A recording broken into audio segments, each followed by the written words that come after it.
Hi viewers, welcome to our channel. ప్రస్తుతం మనతో పాటు సీనియర్ జర్నలిస్ట్ దాము బాలా సార్ వారితో మాట్లాడాం. నమస్కారం సార్. జగన్ గారు ఎల్హంకాకు అంటే ప్యాలెస్ కు పారిపోయి అక్కడే ఒక 5-6 నెలలు ఉంటారు, ఇక రారు అని చెప్పేసి ప్రచారం అయితే జరుగుతూ ఉంది సార్. మరి ఈ ప్రచారంలో వాస్తవం ఏముంది, అసలు ఏం జరిగింది సార్? యాక్చువల్గా మనం చూస్తే 2019 నుంచి 24 వరకు చంద్రబాబు కానీ పవన్ కళ్యాణ్ కానీ ఎక్కడ ఉన్నారు? హైదరాబాద్లో ఉన్నారు. సో వాళ్ళు అక్కడేమీ ఇల్లు కట్టుకోలేదు, అక్కడేమీ ఉండలేదు. చంద్రబాబు ఎప్పుడూ ఆ ఇంట్లో రెంట్కి అంతకుముందు ఉన్నాడు తప్ప మళ్ళీ ఏమో ఆయన ఉనింది లేదు. ఆయన నివాసం ఇక్కడే.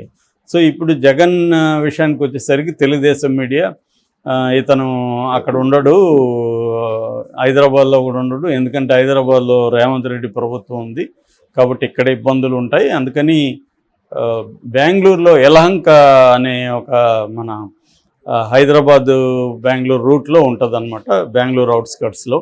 ఆ యలహంకలో ప్యాలెస్ ఉంది జగన్ది. ఇప్పటివరకు ఆయన అక్కడ లేడు, ఇప్పుడు వెళ్ళి అక్కడ ఉంటాడు, ఒక 5-6 నెలలు రాడు అని ఒక ప్రచారాన్ని తీసుకొచ్చాయి.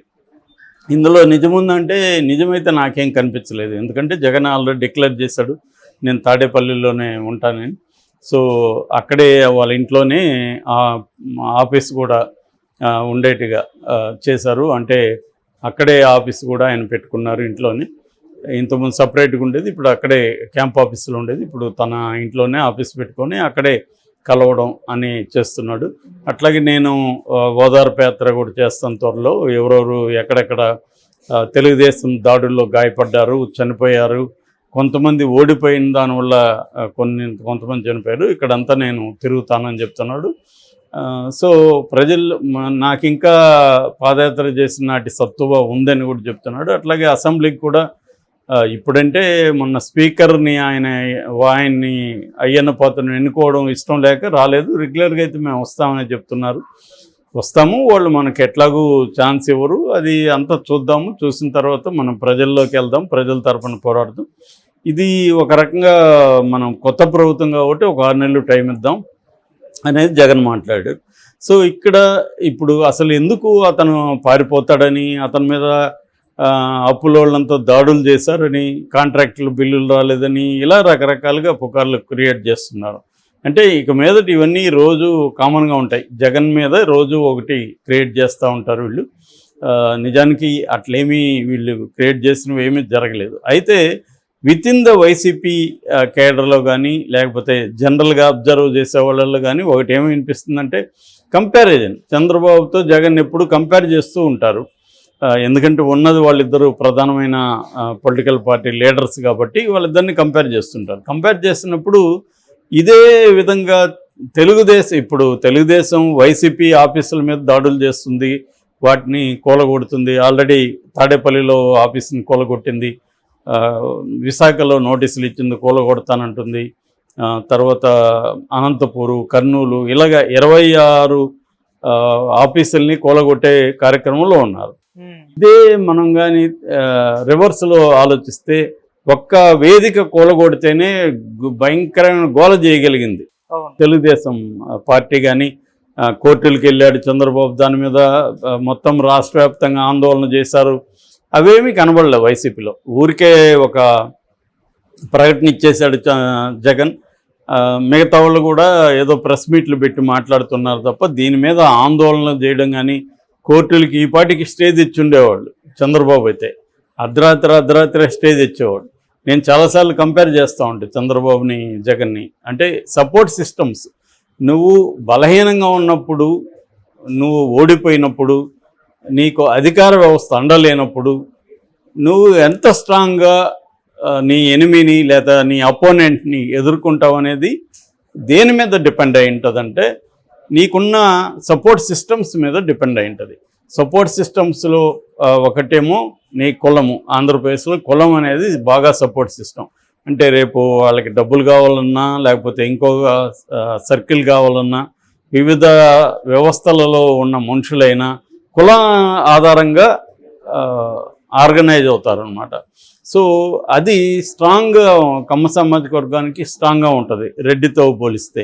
అందువల్ల చంద్రబాబుకి అది పెద్ద సెట్. వరల్డ్ లెవెల్లో వాళ్ళు ఆంట్రప్రెనర్షిప్ కులం కాబట్టి నేను దాన్ని కూడా ఆల్రెడీ 2-3 వాటిలో ఎక్స్ప్లెయిన్ చేశాను, ఎందుకు కమ్మ బిజినెస్ కమ్యూనిటీగా ఎలా ఇవాల్వ్ అయింది, కమ్మ క్యాపిటలిస్టులు ఎట్లా ఇవాల్వ్ అయ్యారు అనేది Harish Damodaran new capitalist in India బుక్లో డీటెయిల్గా రాశాడు. సో అలాగా కమ్మ సపోర్ట్ ఉంది. రెండవది ఆయనకు మీడియా సపోర్టు. ఈ చంద్రబాబుకు ఉన్న మీడియా సపోర్టు దేశంలో ఏ ముఖ్యమంత్రికి కూడా ఉండదు. ఆయన అధికారంలో లేకపోయినా, అధికారంలో ఉన్నా ఆ మీడియా సపోర్ట్ చాలా స్ట్రాంగ్గా ఉంటుంది. మూడవది వ్యవస్థలలో తన మనుషులు. అది కూడా చంద్రబాబు విజన్కి నిదర్శనం. అది ఆయన విజనరీ అంటారు కదా, ఆయన విజనరీ అనేది ఈ సపోర్ట్ సిస్టమ్స్ని ఎస్టాబ్లిష్ చేసుకోవడంలో లాంగ్ టర్మ్ ఆ విజనరీ అనేది తెలుస్తుంది. అంటే ప్రతి వ్యవస్థలలో, అంటే ఇన్వెస్టిగేటివ్ ఏజెన్సీలలో కావచ్చు, న్యాయ వ్యవస్థలో కావచ్చు, వేరే పార్టీలలో తన మనుషుల్ని పెట్టడం కావచ్చు, ఇలాగా ఆయనకు ఏ వ్యవస్థ బలంగా ఉంటుంది, ఏ వ్యవస్థతో మనకు అవసరం ఉంటుందో చూసుకొని జాగ్రత్తగా ప్లాన్ చేసుకుంటూ వెళ్ళడం, వాళ్ళల్లో కూడా మ్యాక్సిమం తన కమ్మ సామాజిక వర్గాలను పెట్టడం. ఎందుకంటే ఏదో ఒక ఫీలింగ్ అనేది, ఎమోషనల్ బాండ్ అనేది అవసరం. ఓన్లీ డబ్బులతోనే పనులు కావు. డబ్బులతో పనులు అయితే జగన్ కూడా డబ్బులతో పనులు చేసుకోగలడు, అది సరిపోదు. నువ్వు కన్స్ట్రక్ట్ చేయాలి, రిలేషన్షిప్స్ని ఎస్టాబ్లిష్ చేయాలి. అది చంద్రబాబు బ్రహ్మాండంగా ఎప్పటి నుంచో చేసుకున్నాడు. ఆయనకి 45 ఏళ్ళ అనుభవం, ఎప్పటి నుంచో చేసుకుంటూ వస్తున్నాడు. కాబట్టి ఈ 3 వ్యవస్థలు ఆయనకు ఉన్నాయి. ఇది కాకుండా పార్టీ నిర్మాణంలో కూడా మళ్ళీ లీగల్ సెల్ కావచ్చు, మహిళా ఇది కావచ్చు, వివిధ వింగ్స్ అనేవి చంద్రబాబు చాలా స్ట్రాంగ్గా చేశాడు. రెండోది వాళ్ళకి ఇంపార్టెన్స్ ఇచ్చాడు. సో ఇంపార్టెన్స్ తగ్గినప్పుడు, చంద్రబాబు కూడా ఓడిపోయినప్పుడు, అది కూడా one of the main reasons.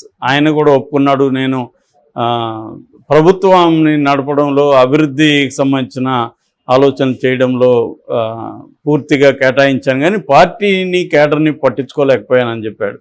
ఆ తర్వాత రెక్టిఫై చేసుకున్నాడు. ఇప్పుడు కూడా మొన్న అధికారంలోకి రాగానే నేను ఈసారి బ్యూరోక్రాటిక్ పరిపాలన ఉండదు, నాది పొలిటికల్ పరిపాలన ఉంటుంది, మీకు ఇంపార్టెన్స్ ఇస్తాను, నేను ఎంత బిజీగా ఉన్న ఎమ్మెల్యేలు ఎంపీలతో ఇతర నాయకులతో మాట్లాడతానని చంద్రబాబు చెప్పాడు. అంత ఇంపార్టెన్స్ ఇస్తారు వాళ్ళు. ఒక లీగల్ సెల్ కూడా చంద్రబాబు చాలా స్ట్రాంగ్గా ఉంటుంది. మనం చూసాం, ఆయన అరెస్ట్ అయినప్పుడు మొత్తం దేశవ్యాప్తంగా ఉండే టాప్ అడ్వకేట్లు అంతా కదిలొచ్చారు. ప్రత్యేక ఫ్లైట్లు, దాదాపు 150 మంది అడ్వకేట్లు ఆయనకు పనిచేస్తారు అవిశ్రాంతంగా. సో ఇటువంటి సిస్టమ్స్, అంటే పార్టీ, కులము, తర్వాత మీడియా, తర్వాత వివిధ వ్యవస్థలో తన మనుషులు, ఈ 4 సపోర్ట్ సిస్టమ్స్ అనేవి చంద్రబాబు బలంగా ఉండడం వల్లే ప్రతిపక్షంలో ఉన్నా కూడా జగన్ని ముప్పు తిప్పలు పెట్టగలిగాడు. ఫస్ట్ 2 ఏళ్ళు అసలు ఫంక్షన్ కానికుండా చూసుకోగలిగాడు. అదే జగన్ ఇప్పుడు దాడులు చేస్తుంటే ఏ ఉద్యమాలు లేవు, గ్రౌండ్ లెవెల్లో ఫోర్స్ లేదు, మీడియా విపరీతంగా దాని మీద ఫోకస్ చేయట్లేదు. ఇంకా రివర్స్లో వీళ్ళే ప్రతి పార్టీ ఆఫీస్ని ప్యాలెస్లు అని చెప్తుంది, ఇతను ఇంకొక ప్యాలెస్కి పారిపోతాడని చెప్తుంది, రిషికొండ ప్యాలెస్ అని చెప్తుంది. వీళ్ళు ప్రచారం పెద్ద ఎత్తున చేస్తున్నారు. అతను చూడడానికి వస్తే కూడా అటాక్ చేసేదానికి వచ్చాడు అని చెప్పి చేయగలుగుతున్నారు. దీనికి కౌంటర్గా చేయలేకపోవడానికి కారణం ఏమంటే అతనికి ఈ వ్యవస్థలో పట్టు లేదు. ఆయనకే కాదు, ఇక్కడ కేసీఆర్కి కూడా లేదు. కేసీఆర్ కూతురు అరెస్ట్ అయితే కేసీఆర్ ఏం చేయగలిగాడు? ఆ విధంగా చంద్రబాబు కొడుకు లోకేష్ గారిని అరెస్ట్ అయి ఉంటే చంద్రబాబు మామూలుగా ఉండేది కాదు వ్యవహారం. సో ఇది ఈ వ్యవస్థల పట్టు లేకపోవడం వల్ల జగన్ కూడా ఇవాళ చాలా అది తెలుస్తుంది. దీన్ని ఎలా ఎదుర్కొంటాడనేది మనం చూడాల్సిన అవసరం ఉంది. బట్ నిజానికి మనం కంపేర్ చేస్తే మోడీకి కూడా చంద్రబాబుతో పోలిస్తే మోడీకి ఇంకా వ్యవస్థల మీద అన్ని రకాలుగా పట్టుంది, అధికారం ఉంది. కానీ ఆయనకి ఎందుకు తగ్గిపోయినాయంటే, ఎప్పుడైనా ప్రతిపక్షం లేనప్పుడు ఎలాంటి టర్న్ తీసుకుంటుందంటే అధికార పక్షం వర్సెస్ ప్రజలు అనే టర్న్ తీసుకుంటుంది.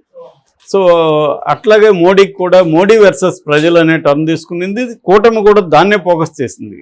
మోడీ ఛాలెంజ్ చేసినప్పుడు నేను ఇక్కడ ప్రధానమంత్రి క్యాండిడేటు, మీ కూటమి తరపున ఎవరు ప్రధానమంత్రి అంటే మా అవసరం లేదు, మోడీ వర్సెస్ ప్రజలు అనే విషయాన్ని బలంగా ఖర్గే లాంటి వాళ్ళు తీసుకెళ్ళగలిగారు. అది పనిచేసింది. అంటే మోడీ వర్సెస్ ప్రజలు అంటే ప్రజలకు మోడీ ఏం చేశాడు, లాభం చేశాడా నష్టం చేశాడా అన్న నెరేటివ్ని బలంగా తీసుకెళ్ళగలిగారు. రేపు పొద్దున్న జగన్ వీక్గా ఉన్నా కూడా చంద్రబాబు చేసే యాంటీ జగన్ కార్యక్రమాల వల్ల ప్రజల్లో కూడా వ్యతిరేకత పెరిగే అవకాశం ఉంది. అదే నిన్న రాధాకృష్ణ కూడా కొత్త పలుకులో రాశాడు, ఈ గవర్నమెంట్ అంత ఆషామాషి కాదు పనిచేయడం. ఎందుకంటే ఒకటి విపరీతమైన అప్పులు ఉన్నాయి ఆల్రెడీ, ఈయన సంవత్సరానికి ఒక 1.5 lakh crore ఖర్చు పెట్టాలి, ఈ డబ్బులు ఎక్కడి నుంచి వస్తారు, ఖచ్చితంగా బౌండ్ టు ఫెయిల్. ఇలా హామీలు ఫెయిల్ అయ్యే అవకాశం ఉంది, ప్రజలు నిరాశపడే అవకాశం ఉంది. రెండవది, వీళ్ళు కూడా ఇలా అరాచకాలు ఇవన్నీ కూలగొట్టడాలు చేస్తుంటే ప్రజల్లో మెల్లగా అది వ్యతిరేకత కూడా వస్తుంది. రేపు పొద్దున వీళ్ళందరినీ జైళ్ళల్లో పెడతారు, ఇదంతా కూడా వ్యతిరేకత వస్తుంది. అందువల్ల ఈ ప్రభుత్వం పెర్ఫార్మెన్స్ని బట్టే జగన్ ఫ్యూచర్ ఆధారపడిందని కూడా రాధాకృష్ణ రాశాడు. సో మరి ఏం జరుగుతుందని చూడాలి. Okay sir, thank you so much.